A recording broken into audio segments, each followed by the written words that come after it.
أعوذ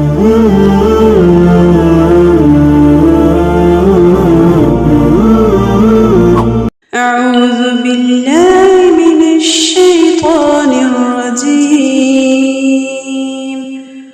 بسم الله الرحمن الرحيم.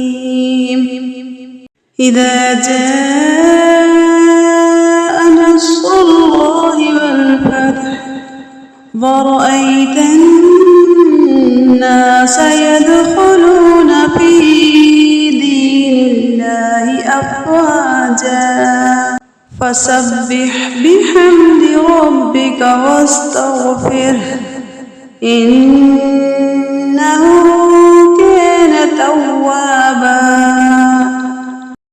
بسم الله الرحمن الرحيم. إنا أعطيناك الكوثر فصل لربك وانحر إن شانئك